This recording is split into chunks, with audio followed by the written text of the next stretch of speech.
রবিবার ছুটির দিনে গোপন সূত্রে খবর পেয়ে অভিযান চালিয়ে বেআইনি তেলের মজুদ হাতে নাতে পাকড়াও করলেন হরিশ্চন্দ্রপুর 2 নম্বর ব্লকের বিডিও তাপস কুমার পাল।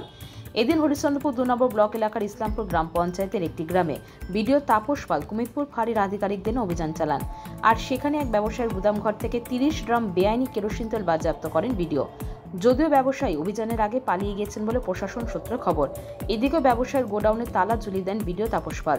প্রশাসন সূত্র দাবি করা হয়েছে এই এলাকায় বিভিন্ন জায়গায় বেআইনিভাবে কেরোসিন, পেট্রোল, ডিজেল মজুত এবং বিক্রি করা হচ্ছে, আর এগুলো বন্ধ করার জন্য এইভাবে অভিযান চালানো হবে।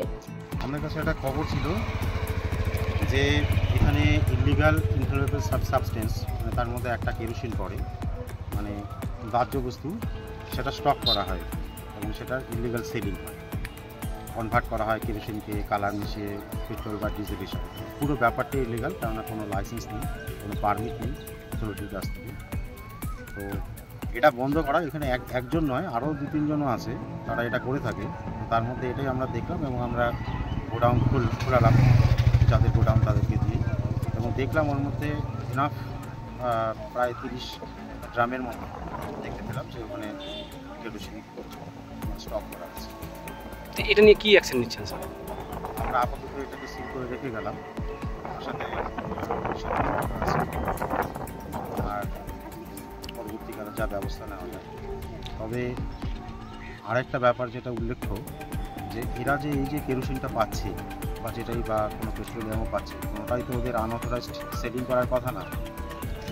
এরা কোনো জায়গা থেকে কালেকশনও করছে, তো পুরোটাই একটা অসাধু উপায় করছে এবং অসাধু ব্যবসা। যে সমস্ত ডিলার যাদের পারমিট আছে, কেরোসিন তো যে কোনো জায়গায় তৈরি হবে না, কোনো না কোনো জায়গা থেকে ওরা নিয়ে আসছে। তো তাদের উদ্দেশ্য আমার একটা মেসেজ দেওয়া রইল যে অসাধু এই ব্যবসাটা বন্ধ করবো। স্যার কোন জায়গায় কোথায় পেয়েছেন এবং কার দোকান থেকে পেলেন? এটা আমরা যাইনি, এটা আমরা এখন ইনভেস্টিগেশন চালাবো, পুলিশ আছে ওরা চালাবে। তো আমরা খুঁজে বার করবো কোথা থেকে আসছে। আমরা ডিসিএর সাথেও কথা বলেছি, কারো না কারো পারমিটে হয়তো তেলটা এসছে, সেই তেলটাই আবার অসাধুভাবে বিক্রি করা হয়েছে কারো কাছে, সে আবার সেটাকে। এই দোকানটা কার স্যার?